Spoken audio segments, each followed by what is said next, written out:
Okay, let's unpack this. Have you ever paused to consider the profound power of your intentions? Not just in your daily life, but on a truly grand scale, Mm. maybe even, cosmic. Today, we're embarking on a deep dive into an ancient text, and it offers this surprising roadmap, a roadmap for how aspirations, when coupled with specific cultivated qualities, might actually shape future realities. Yeah, and what's truly fascinating here is that our source, the Saṅkhārūpapattisuttaṃ from the Buddhist tradition, well, it isn't just abstract philosophy. Not at all. It lays out a remarkably detailed and, well, practical system, almost like a blueprint, you could say. It shows how one's deepest desires and cultivated virtues can lead to this incredibly diverse range of existences, and ultimately a path that transcends them all. So our mission today is really to uncover these specific pathways and explore their incredible implications for understanding consciousness, existence itself. You're definitely in for some thought-provoking insights, some real aha moments maybe, because this deep dive, it goes far beyond what you might expect. We're talking aspirations to everything from like influential human families all the way to unbelievably vast cosmic realms. It's quite a journey into the mind's potential. So, okay, if we're talking about this kind of intentional shaping of future existence, Right. what's the fundamental recipe the Sutta lays out? Where does it all begin? Right. It's all rooted in cultivating 5 essential qualities. This is for the practitioner, the bhikkhu. Think of them as the foundational building blocks for, well, any of the paths described. First, there's sada.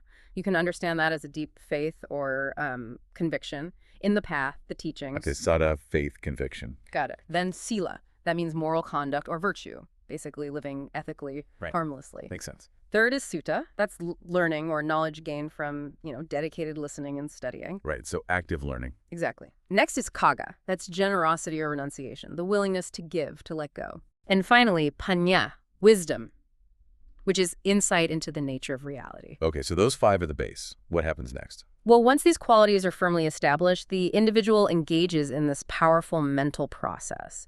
The text describes it as resolving their mind on that, dedicating their mind to that, developing their mind in that. These deliberate mental acts, this energetic shaping of the mind's direction, its future, that's what the Sutta calls volitional formations and abidings. Volitional formations. And then the text is explicit. These volitional formations and abidings, thus developed, thus cultivated, conduced to rebirth there. This is the core mechanism. Intention, fueled by virtue, actively shapes future existence. What's interesting is these aren't just passive beliefs, they're active cultivations, and they're foundational to any journey in this framework. This idea of volitional formations is really key then, because like you said, the text doesn't just say, wish hard and you'll get it. It specifies this whole spectrum of possible destinations. From the familiar to the, well, truly immense. It almost feels like a cosmic map being unfurled. So let's start this journey closer to what we understand. You might think a spiritual text like this would only talk about heavens or something, but it begins with very human aspirations.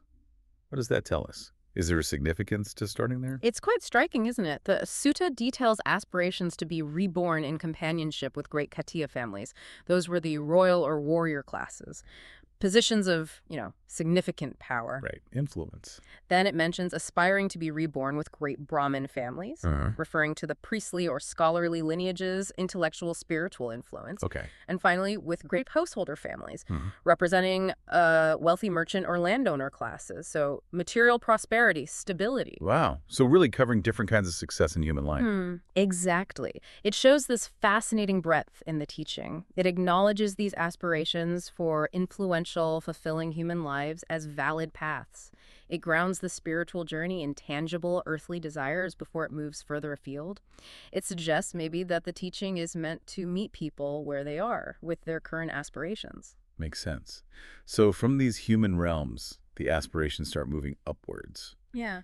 Into the worlds of devas, deities. That's the next step. These are typically understood as celestial realms, and they're consistently characterized by increasing levels of, well, bliss and longevity.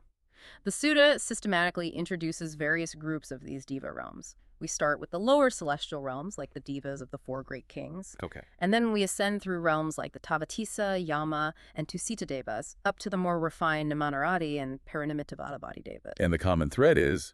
The common thread is that beings in these realms are incredibly long-lived, beautiful, and possess vast happiness.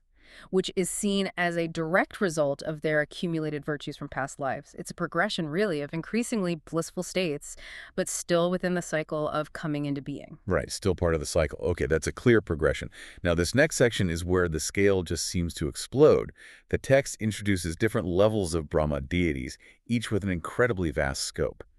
How does this sutta help us, wrap our heads around that immensity? And what's the deeper point about these seemingly ultimate destinations? It uses some incredibly vivid analogies, really memorable ones to convey the scale. It starts with the Sahaso Brahma. This is a being who pervades 1,000 world systems. 1,000 worlds. Wow. And the text says this being sees all beings within that vast expanse like a man examining a single mango in his hand.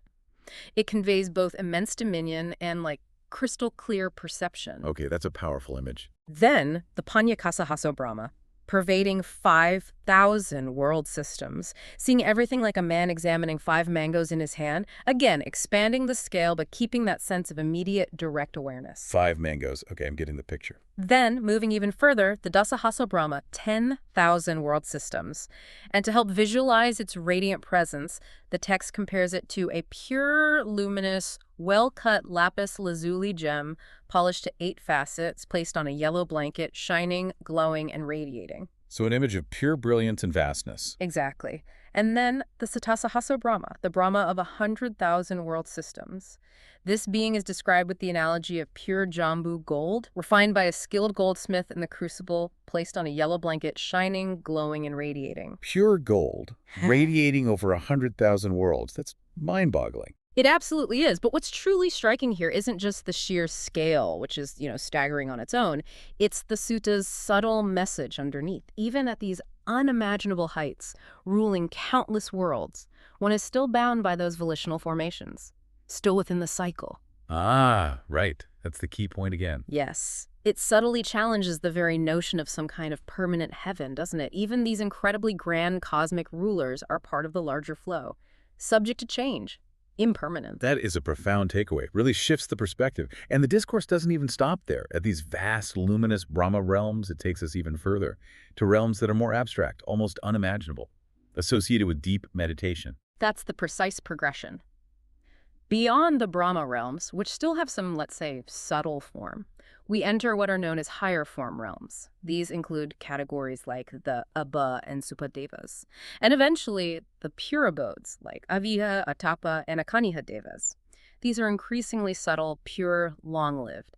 They represent highly refined states of being, still within form, often attained through profound meditative absorption. So incredibly refined happiness and long lifespans there. Very much so. But then the sutta describes the formless realms, the Arupa Brahma worlds. These are based purely on highly refined states of consciousness. Any physical form is completely transcended. Formless. Okay, now we're really getting abstract. Right. They include the sphere of infinite space, then the sphere of infinite consciousness, Right. then the sphere of nothingness, and finally the sphere of neither perception nor non-perception. These realms represent the deepest possible states of meditative absorption. They're incredibly long-abiding, tranquil. The profound implication here is that even consciousness itself, in these highly refined states, can become a kind of destination. It pushes the boundaries of what we typically consider existence to its absolute limits. Still within the grand cycle, though. Okay. So after detailing all of this, from earthly influence to cosmic rule to pure consciousness, the discourse takes a sharp turn, you said. It reveals an ultimate aspiration, something different from just choosing a better afterlife. What's that final destination, and how is it fundamentally different? Right. It doesn't just offer this endless ladder of ever better rebirths. That's not the final point. Instead, it presents a path out of the cycle entirely.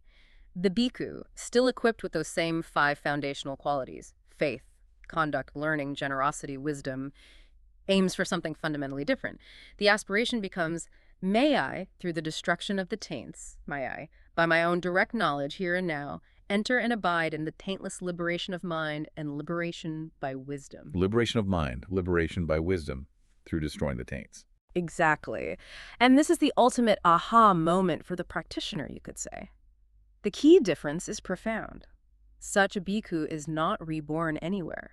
It means transcending the entire cycle of coming into being.